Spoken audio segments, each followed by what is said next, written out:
ಇನ್ನು ಕೊಡಗು ಜಿಲ್ಲೆಯಲ್ಲಂತೂ ಈ ವರ್ಷ ಮುಂಗಾರು ಆರಂಭವಾದಾಗಿನಿಂದಲೂ ಕೂಡ ವಿಪರೀತವಾದ ಮಳೆ ಆಗ್ತಾ ಇದೆ. ಅದಕ್ಕೆ KRS ಜಲಾಶಯ ಜೂನ್ ತಿಂಗಳಲ್ಲೇ ತುಂಬಿರ್ತಕ್ಕಂಥದ್ದು. ಸೊ ಕೊಡಗು ಜಿಲ್ಲೆಯಾದ್ಯಂತ ಮಳೆಯ ಅವಾಂತರ ಮುಂದುವರೆದಿದೆ. ಪಶ್ಚಿಮ ಘಟ್ಟ ಪ್ರದೇಶದ ಪುಷ್ಪಗಿರಿ ತಪ್ಪಲಿನಲ್ಲೂ ಕೂಡ ಮಳೆಯಾಗಿದೆ. ಹಾಗಾಗಿ ಹಾರಂಗಿ ಜಲಾಶಯದ ಒಳಹರಿವಿನ ಮಟ್ಟ ಏರಿಕೆಯಾಗಿದೆ. ಫಸ್ಟು ನಿಮಗೆ ಕೊಡಗಲ್ಲಿ ಬರ್ತಕ್ಕಂಥ ಹರಿತಕ್ಕಂಥ ನೀರು ಇದು ಹಾರಂಗಿಗೆ ಬರುತ್ತೆ. ಹಾರಂಗಿ ಆದ ನಂತರ KRSಗೆ ಬರುತ್ತೆ. ಈಗ ಹಾರಂಗಿ ಕಂಪ್ಲೀಟ್ ಒಳ ಹರಿವಿನ ಮಟ್ಟ ಏರಿಕೆಯಾಗಿದೆ. ಹಂತ ಹಂತವಾಗಿ ಈಗ ಕಾವೇರಿ ನದಿಗೆ ನೀರು ಬಿಡುಗಡೆ ಮಾಡ್ತಾ ಇದ್ದಾರೆ. ಕುಶಾಲನಗರದ ಬಡಾವಣೆಗಳಿಗೆ ನೀರು ನುಗ್ಗುವ ಆತಂಕ. ಅದು ಪ್ರತಿ ವರ್ಷ ಕೆಲವು ಏರಿಯಾಗಳಿದೆ ಕುಶಾಲನಗರದಲ್ಲಿ, ಕಂಪ್ಲೀಟ್ ವಿದ್ಯಾನಗರ, ಸಾಯಿ ಲೇಔಟ್ ಅಂತೆಲ್ಲ ಇದೆ, ಅಲ್ಲೂ ಅದು ಯಾವಾಗಲೂ ನೀರಲ್ಲಿ ಮುಳುಗುತ್ತೆ. ಹಾರಂಗಿ ಜಲಾಶಯದಿಂದ ನೀರು ಬಿಟ್ಟಾಗ ನಿಮಗೆ KRS ತುಂಬೋಗಿದೆ. ಈಗಾಗಲೇ ನಿಮಗೆ ಏನು ಬೇರೆ ದಾರಿ ಇಲ್ಲ, ನಿಮಗೆ ಔಟ್ಫ್ಲೋ ಜಾಸ್ತಿ ಮಾಡಲೇಬೇಕು KRSಯಿಂದ. ಹಾಗಾಗಿ ಈಗ ಹಾರಂಗಿ ಜಲಾಶಯ ಹೆಚ್ಚು ಕಡಿಮೆ ಕಂಪ್ಲೀಟ್ ಭರ್ತಿ ಆದಂಗೆ. ಕೊಡಗು ಜಿಲ್ಲೆ ಅಂದರೆ ಕಾವೇರಿ ಜಲನಯನ ಪ್ರದೇಶದ 4 ಜಲಾಶಯಗಳು ಹೆಚ್ಚು ಕಡಿಮೆ ತುಂಬಿದೆ. ಅದು ನಿಮಗೆ ಕಬಿನಿ ಆಗಿರ್ಬೋದು, KRS, ಹಾರಂಗಿ ಮತ್ತು ಹೇಮಾವತಿ. ಕೊಡಗು ಜಿಲ್ಲೆಯಲ್ಲಿ ಕಳೆದ 3-4 ದಿನಗಳಿಂದ ಮಳೆ ಬಿರುಸು ಪಡೆಯುತ್ತಿದೆ. ಪರಿಣಾಮವಾಗಿ ನದಿ ಪಾತ್ರದ ಜನರಿಗೆ ಒಂದು ರೀತಿ ಆತಂಕ ಎದುರಾಗಿದ್ರೆ, ಮತ್ತೊಂದೆಡೆ ಪಶ್ಚಿಮ ಘಟ್ಟ ಶ್ರೇಣಿಯಲ್ಲಿ ಅತ್ಯುತ್ತಮ ಮಳೆ ಆಗ್ತಿರೋದ್ರಿಂದ ಇದೀಗ ಹಾರಂಗಿ ಜಲಾಶಯಕ್ಕೆ ಉತ್ತಮವಾದಂತಹ ಒಳ ಹರಿವು ಕೂಡ ಹೆಚ್ಚಾಗ್ತಾ ಇದೆ.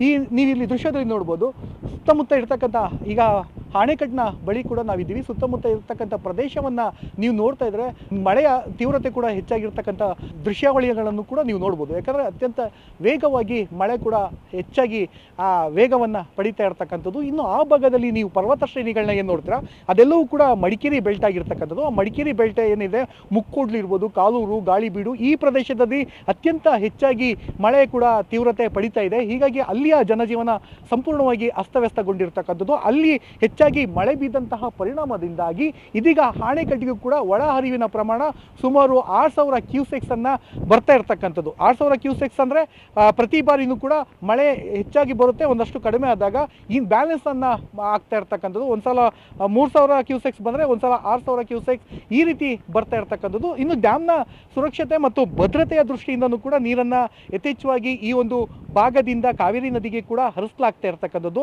ಕಾವೇರಿ ನದಿಗೆ ಈಗಾಗಲೇ 7000-8000 ಕ್ಯೂಸೆಕ್ಸ್ ಅನ್ನ ಗಂಟೆಗೆ ಒಂದ್ಸಲ ಬ್ಯಾಲೆನ್ಸ್ ಅನ್ನ ಮಾಡಿಕೊಂಡು ಡ್ಯಾಮ್ನ ಸುರಕ್ಷತೆ ದೃಷ್ಟಿಯಿಂದನೂ ಕೂಡ ನೀರನ್ನು ಹರಿಸಲಾಗ್ತಿದೆ. ಯಾಕಂದ್ರೆ ಕಾವೇರಿ ನದಿ ಪಾತ್ರದಲ್ಲಿ ಒಂದು ರೀತಿ ಆತಂಕ ಕೂಡ ನದಿ ಪಾತ್ರದ ಜನರಿಗೆ ಉದ್ಭವ ಆಗುತ್ತೆ. ಈಗ ನೀವು ನೋಡ್ಬೋದು, ಯಾಕಂದ್ರೆ 4 ಕ್ಲಸ್ಟರ್ ಗೇಟ್ಗಳ ಮುಖಾಂತರ ನೀರನ್ನು ಹರಿಸಲಾಗ್ತಾ ಇರ್ತಕ್ಕಂಥದ್ದು.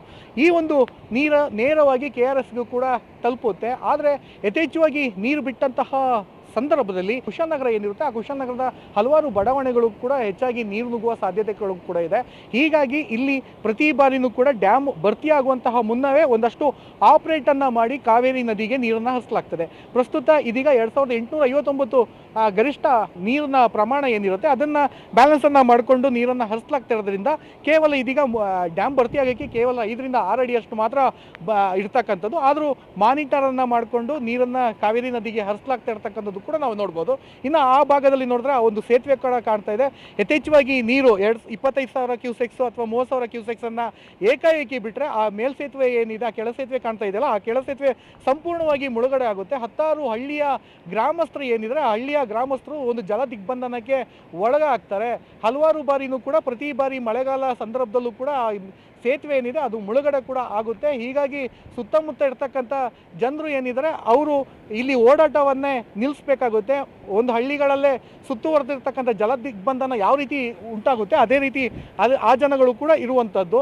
ಇಷ್ಟೇ ಅಲ್ಲದೆ ಇನ್ನು ಕೊಡಗು ಜಿಲ್ಲೆಯಾದ್ಯಂತ ಭಾರೀ ಮಳೆ ಆಗ್ತಿರೋದ್ರಿಂದ ಕೊಡಗುವಿನ ಹಲವಾರು 5 ತಾಲೂಕುಗಳು ಇದೆ. 5 ತಾಲೂಕುಗಳು ಕೂಡ ಒಂದು ರೀತಿ ಸಮಸ್ಯೆಗಳು ಕೂಡ ಬಿಗಡಾಯಿಸ್ತಾ ಇರ್ತಕ್ಕಂಥದ್ದು. ಕ್ಷಣಕ್ಕೂ ಕೂಡ ಕಾವೇರಿ ನೀರಿನ ಮಟ್ಟ ಏನಿದೆ ಅದು ಏರಿಕೆ ಆಗ್ತಾ ಇರ್ತಕ್ಕಂಥದ್ದು. ಹಲವಾರು ಗ್ರಾಮದ ರಸ್ತೆ ಸಂಪರ್ಕಗಳೇನಿದೆ ಅದೆಲ್ಲವೂ ಕೂಡ ಮುಳುಗಡೆಯಾಗಿ ಸಂಪರ್ಕ ಕಡಿತಗೊಳ್ತಾ ಇರ್ತಕ್ಕಂಥದ್ದು.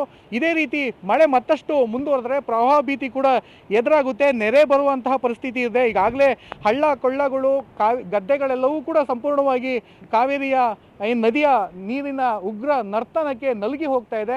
ಅಷ್ಟೇ ಅಲ್ಲದೆ ಕೊಡಗಿನ ಹಲವಾರು ಗ್ರಾಮೀಣ ಭಾಗಗಳು ಏನಿದೆ ಅವು ಕಗ್ಗತ್ತಲಲ್ಲಿ ಮುಳುಗಿರ್ತಕ್ಕಂಥದ್ದು. ಇದೇ ರೀತಿ ಮತ್ತಷ್ಟು ಮಳೆ ಮುಂದುವರೆದ್ರೆ ಜಿಲ್ಲೆಯ ಜನಜೀವನ ಸಂಪೂರ್ಣವಾಗಿ ಮತ್ತೊಂದು ರೀತಿಯಲ್ಲಿ ಅಸ್ತವ್ಯಸ್ತಗೊಳ್ಳುತ್ತೆ ಅಂತಲೇ ಹೇಳ್ಬೋದು. ಕ್ಯಾಮ್ರಾಮನ್ ಶಿವ ಜೊತೆ ಮಲ್ಲಿಕಾರ್ಜುನ್, ಪಬ್ಲಿಕ್ ಟಿವಿ, ಮಡಿಕೇರಿ. ಮಳೆ ಅನ್ನೋದು ಹಲವರ ಪಾಲಿಗೆ ಸಂಭ್ರಮ ಆದರೆ ಹಲವರ ಪಾಲಿಗೆ ಸಂಕಷ್ಟಗಳನ್ನು ತಂದೊಡ್ಡು ಬಿಡುತ್ತಾ ಅನ್ನುವಂಥ ಆತಂಕ ಇದೆ. ಯಾಕಂದರೆ ಈ ಕೊಡಗು ಜಿಲ್ಲೆಗೆ ಸಂಬಂಧಪಟ್ಟಂತೆ ಮತ್ತಷ್ಟು ಮಾಹಿತಿ ನಮಗೆ ಸಿಗ್ತಾ ಇದೆ. ಏನಾಗಿದೆ ಅಂದರೆ ಇಲ್ಲಿ ಶಾಲಾ ಆವರಣದ ತಡೆಗೋಡೆ ಕುಸಿದು ಹೋಗಿದೆ. ಸೋಮವಾರಪೇಟೆಯ ಚೌಡ್ಲು ಗ್ರಾಮದಲ್ಲಿ ಘಟನೆ ಆಗಿದೆ. ಬಟ್ ಈ ಅನಾಹುತ ಆಗಬೇಕಾದ್ರೆ ಸದ್ಯ ಅಲ್ಲಿ ಯಾರ್ದು ಓಡಾಟ ಇರಲಿಲ್ಲ, ಇಲ್ಲಾಂದರೆ ಸಾವು ನೋವಿನ ಪ್ರಮಾಣವನ್ನು ಕೂಡ ನಾವು ಆಗ್ತಾ ಇತ್ತು. ಸದ್ಯ ಅನಾಹುತ ತಪ್ಪಿದೆ. ಇನ್ನು ಆ ತಡೆಗೋಡೆ ಕುಸಿದಿರುವಂತಹ ಚಿತ್ರಣವನ್ನು ನೋಡಿದ್ರೆ ಭಯ ಆಗುತ್ತೆ. ಅದು ಕುವೆಂಪು ವಿದ್ಯಾಸಂಸ್ಥೆ ಅಂತ ಪ್ರೈವೇಟ್ ಸ್ಕೂಲ್, ಅದು ಆ್ಯಕ್ಚುಲಿ ದೊಡ್ಡ ಕಟ್ಟಡ. ಅದ್ರ ಸುತ್ತ ಹಾಕಿರ್ತಕ್ಕಂಥ ಕಾಂಪೌಂಡ್ ಈಗ ಕುಸಿದಿರೋದು ಮಳೆಯಿಂದಾಗಿ. ಹಲವು ಟೈಮ್ನಲ್ಲಿ ನಮಗೆ ಈ ತಡೆಗೋಡೆ ಹಾಕಿರೋ ಕಾನ್ಸೆಪ್ಟೇ ಒಂಥರ ವಿಚಿತ್ರ ಅನ್ಸುತ್ತೆ, ಅವೈಜ್ಞಾನಿಕ ಅಂತ ಅನ್ಸುತ್ತೆ.